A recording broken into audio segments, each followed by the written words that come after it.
हाँ, good morning class.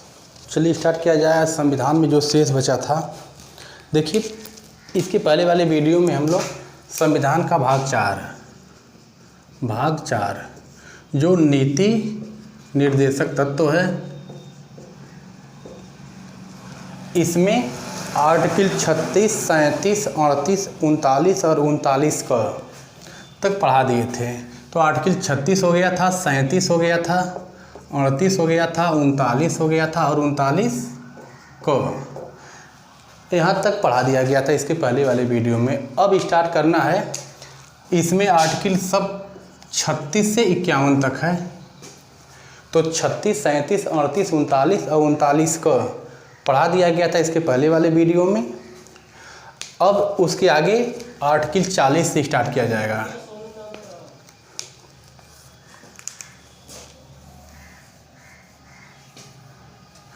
Article 40, देखिए article 40 जो है यह ग्राम पंचायत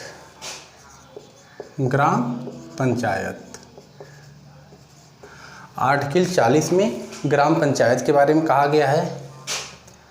और आर्टिकल जो 41 है, इसमें कहा गया है कुछ विशेष दशाओं में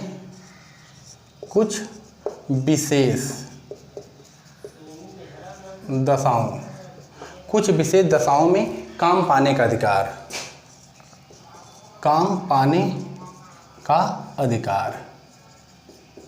कुछ विशेष दशाओं में काम पाने का अधिकार। जैसे मान लीजिए गरीबी हुई, बुढ़ापा हुआ, बीमारी हुई, गरीबी, बुढ़ापा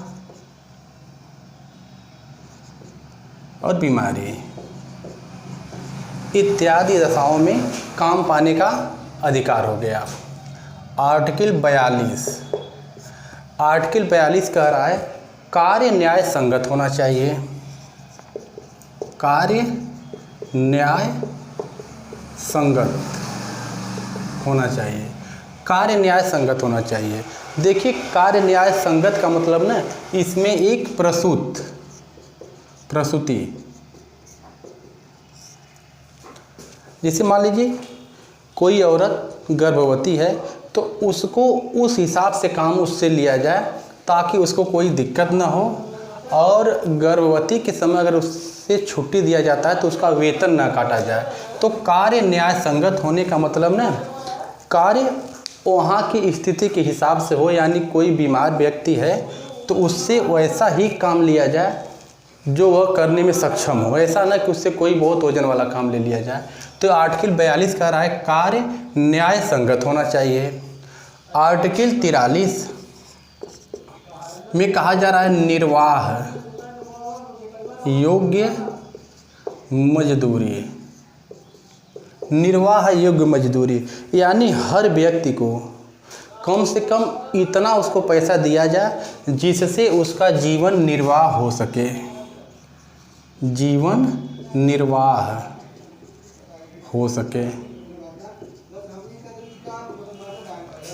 अब देखिए अब आर्टिकल 43 आ गया, तो इसमें कुछ आर्टिकल और है 43 क। तो 43 क कह रहा है उद्योग में श्रमिकों की भागीदारी, उद्योगों में श्रमिकों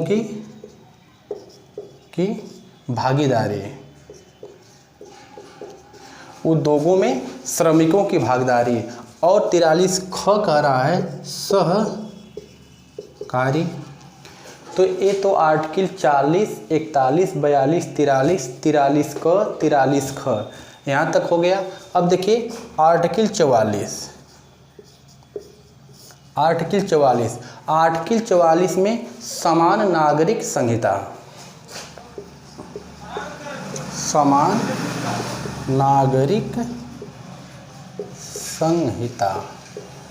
अब इसको समझिए, समान नागरिक संहिता का मतलब पूरे देश में एक समान कानून होना चाहिए जिससे सभी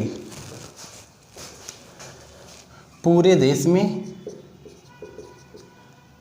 समान कानून, एक समान कानून होने चाहिए जिससे सभी धार्मिक समुदाय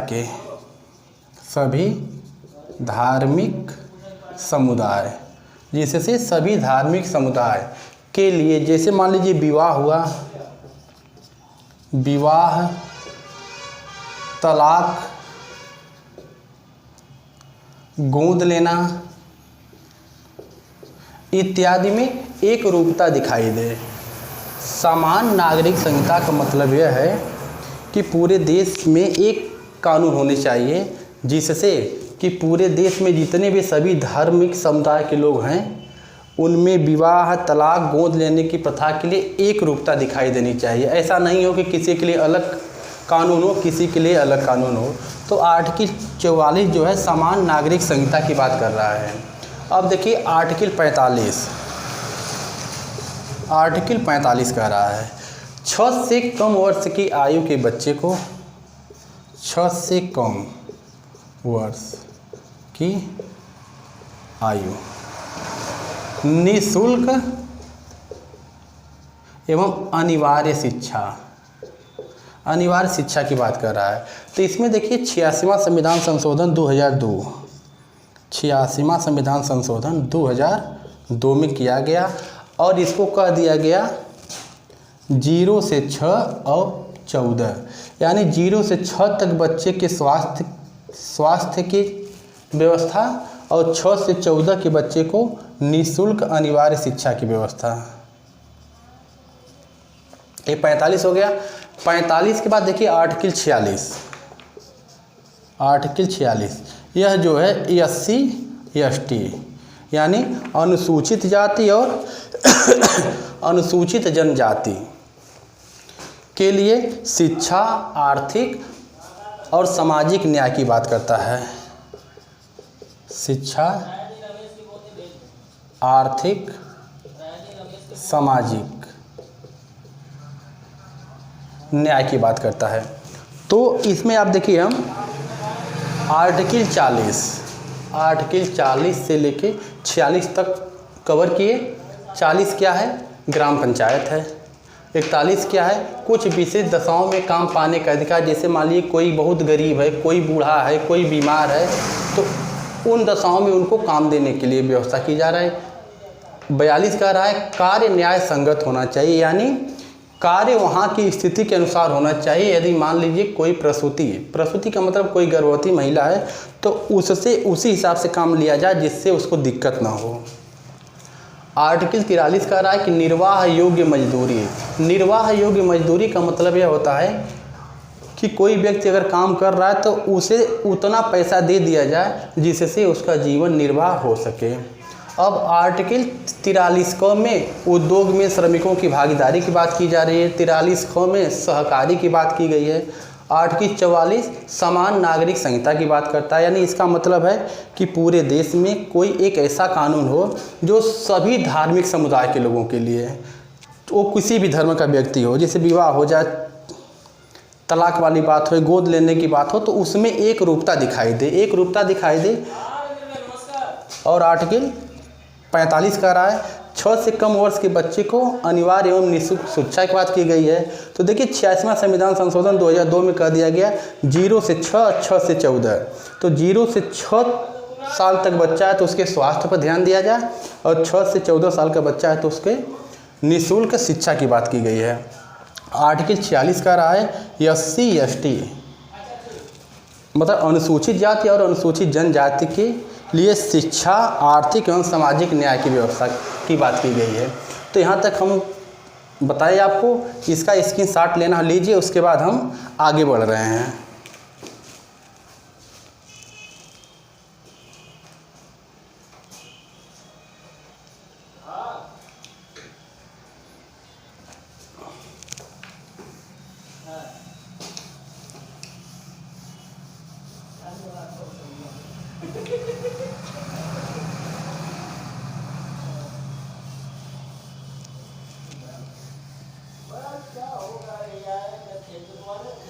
अब देखिए आर्टिकल 47।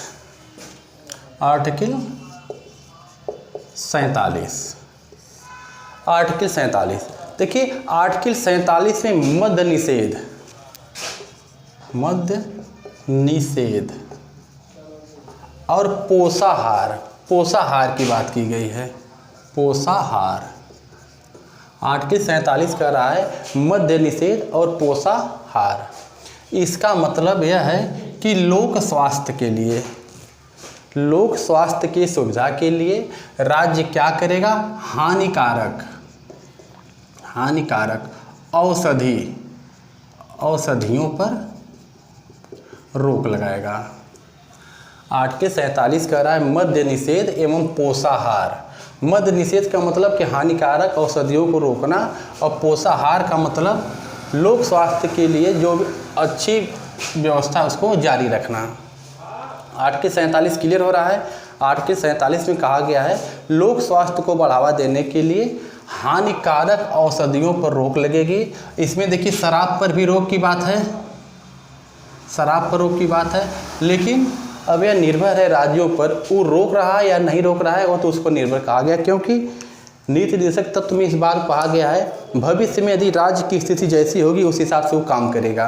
तो जो राज्य को लगता है रोकने वो रोक लगाता है, जो नहीं रोक लगाता वो नहीं लगाता है। इसके लिए कोई विशेष प्रतिबंध की बात नहीं की गई है। तो आर्टिकल 47 कह रहा है मद्य निषेध एवं पोषाहार। अब देखिए 48 में कृषि एवं पशुपालन की बात की गई है। कृषि एवं पशुपालन की बात की गई है। गौ हत्या पर रोक की बात की गई है। अब देखिए यहाँ पर कृषि और पशुपालन आ गया, तो कुछ महत्वपूर्ण पॉइंट देख लीजिए। जैसे कृषि है और यहाँ पर पशुपालन है। अब कृषि है तो देखिए आर्टिकल 48 के अनुसार कृषि को बढ़ावा देने का राज्य क्या करेगा, प्रयास करेगा। तो कृषि को बढ़ावा देने के लिए क्या किया जाएगा, जैसे में एक बैंक है जिसका नाम सुने होंगे नाबार्ड बैंक की स्थापना शिवरामन समिति की सिफारिश पर 1982 में की गई थी।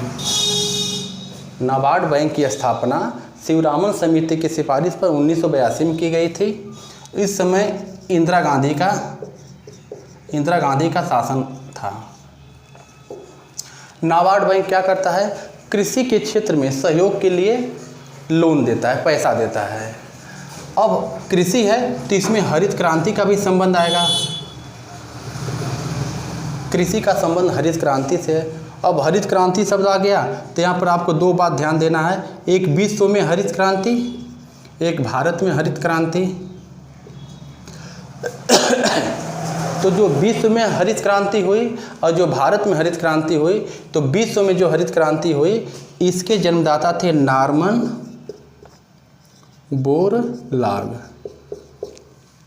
विश्व में हरित क्रांति के जन्मदाता नॉर्मन बोरलाग, और भारत में हरित क्रांति के जन्मदाता एम.एस. स्वामीनाथन थे। और हरित क्रांति शब्द सबसे पहले देने वाले व्यक्ति का नाम है विलियम गॉड। बात समझ में आ रही है। देखिए आर्टिकल 48 में कृषि एवं पशुपालन की बात की गई है, और जो कृषि शब्द आ गया तो यानी कृषि को बढ़ावा देने के लिए राज्य प्रयास करेगा। तो बढ़ावा कैसे मिलेगा, कृषि से संबंधित यंत्र खरीदने के लिए किसान को पैसे की आवश्यकता पड़ेगी। तो नाबार्ड बैंक जो होता है कृषि से संबंधित लोन देता है। अब यह बैंक 1982 में बनाया गया, उस समय इंदिरा गांधी का शासनकाल था। शिवरामन समिति के सिफारिश पर नाबार्ड बैंक बना दिया गया। अब कृषि से संबंधित ही हरित क्रांति है, तो हरित क्रांति का संबंध किससे है, अनाज के उत्पादन से। अब हरित क्रांति शब्द जब आ गया तो हरित क्रांति शब्द का सबसे पहले नामकरण करने वाले व्यक्ति का नाम है विलियम गॉड। विश्व में हरित क्रांति का जनक नॉर्मन बोरलाग को कहा जाता है। भारत में हरित क्रांति का जनक एम.एस. स्वामीनाथन को कहा गया है। अब यहाँ पर देखिए पशुपालन है। अब पशुपालन का मतलब दुधारू पशु। अगर दुधारू पशु है, दूध देने वाला पशु, तो दूध देने वाले पशु से आपका श्वेत क्रांति आ रही है। श्वेत क्रांति कई बार परीक्षाओं में पूछा जाता है कि श्वेत क्रांति का संबंध किससे है, तो दूध से है, यानी दूध के उत्पादन से है। अब श्वेत क्रांति का जन्मदाता भी पूछा जा सकता है कि कौन है, तो श्वेत क्रांति का जन्मदाता हो जाएंगे वर्गीज कुरियन।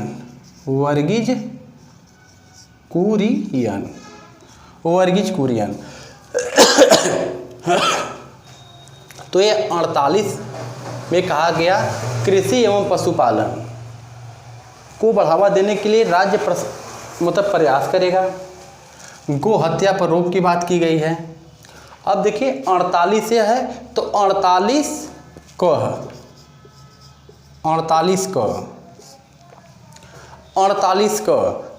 का जो है 42वां संविधान संशोधन 1976 में करके इसको जोड़ा गया।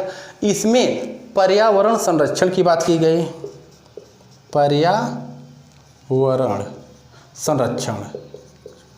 इसमें पर्यावरण संरक्षण की बात की गई है 48 क में। अब यहाँ हमको यह समझाना है कि देखिए यहाँ पर कृषि है, पशुपालन है, तो इसमें नाबार्ड आ गया, हरित क्रांति आ गई। पशुपालन में दुधारू पशु से श्वेत क्रांति आ गई।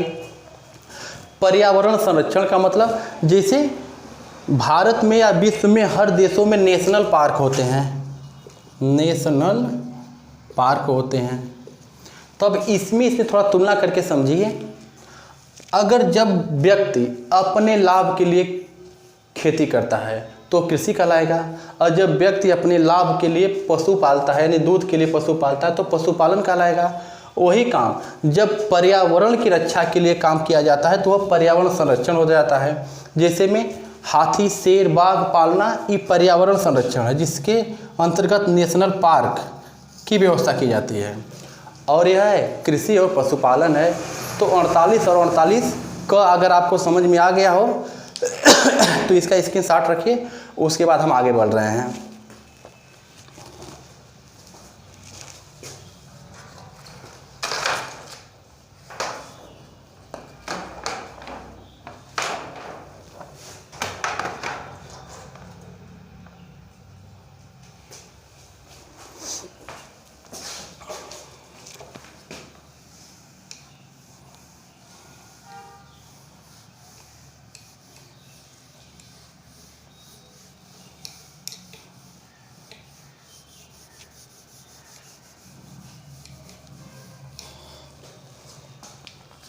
देखिए 48 और 48 का हो गया। अब हमको आर्टिकल हम लोग का आ रहा है आर्टिकल 49। आर्टिकल 49 का रहा है राष्ट्रीय महत्व के स्मारक। राष्ट्रीय महत्व के स्मारक और स्थान का संरक्षण। अब राष्ट्रीय महत्व के स्मारक और स्थान का संरक्षण का मतलब जैसे मान लीजिए मंदिर हो गया, मस्जिद हो गई, ताजमहल हो गया, धाम हो गया। इसके संरक्षण के लिए राज्य क्या करेगा, उपाय करेगा। तो आर्टिकल 49 कर रहा है राष्ट्रीय महत्व के स्मारक व स्थान का संरक्षण का राज्य क्या करेगा, प्रयास करेगा। आर्टिकल 50 यह कह रहा है कार्यपालिका और न्यायपालिका का पृथक्करण। कार्यपालिका और न्यायपालिका का पृथक्करण की बात की गई आर्टिकल 50 में। थोड़ा इसको समझिए। कार्यपालिका का मतलब विभाग से है, कोई विभाग है कार्यपालिका है, और न्यायपालिका का मतलब न्यायालय से है। अब कोई विभाग जैसे मान लीजिए पुलिस विभाग हो गया, पुलिस विभाग किसी व्यक्ति को गिरफ्तार करे और सज़ा वही सुनाए, तो इसमें कुछ समस्याएं उत्पन्न हो सकती हैं। हो सकता है मान लीजिए कोई पुलिस विभाग का अधिकारी गिरफ्तार किया और वह किसी से मांग कर दे कि हम 1 लाख रुपया दोगे तो हम छोड़ेंगे, वो न दे, गुस्सा में आ जाएगा, 2 लाख मांग कर देगा, 3 लाख मांग कर सकता है। इसलिए कहा गया कि पुलिस का काम क्या है, पकड़ना और सज़ा का कार्य बांट दिया गया, न्यायपालिका को दे दिया गया। तो कार्यपालिका और न्यायपालिका का पृथक्करण किया गया कि कार्यपालिका आप अपना कार्य करिए, व्यक्ति को गिरफ्तार करिए, और उसको सजा देने का कार्य कौन करेगी? न्यायपालिका। इसलिए कार्यपालिका और न्यायपालिका का पृथक्करण आर्टिकल 50 बोल रहा है। आर्टिकल 51 क्या कह रहा है? अंतर्राष्ट्रीय शांति सुरक्षा, अंतर्राष्ट्रीय शांति सुरक्षा, अंतर्राष्ट्रीय शांति सुरक्षा की अभिवृद्धि, यानी भारत क्या करेगा? देश के अंदर तो शांति की बात करता ही है और यह विश्व में भी शांति की बात करता है। अगर मान लीजिए किसी अन्य देश में कोई विवाद होता है, वहाँ पर समस्याएं बहुत ज़्यादा उत्पन्न हो जाती हैं, तो भारतीय सेना जाती है वहाँ पर, वहाँ की समस्या को हल करने के लिए, और वहाँ शांति स्थापित करने का अपना जितनी भी शक्ति रहेगी पूरा जोर लगा देती है। तो अंतर्राष्ट्रीय शांति सुरक्षा की बात किया गया है कि हमारे देश में शांति की बात तो हिबे करे, इसके अलावा अगर विश्व के किसी अन्य देश में भी विवाद हो रहा है तो भारतीय सेना पहुंचती है वहां शांति स्थापित करने के लिए। तो मुझको लग रहा है कि आपको समझ में आ गया होगा भाग 4 नीति निर्देशक तत्व, जिसमें हम आर्टिकल 36 से 51 तक आपको बताए हैं। अब आगे मिलेंगे दूसरे वीडियो के साथ।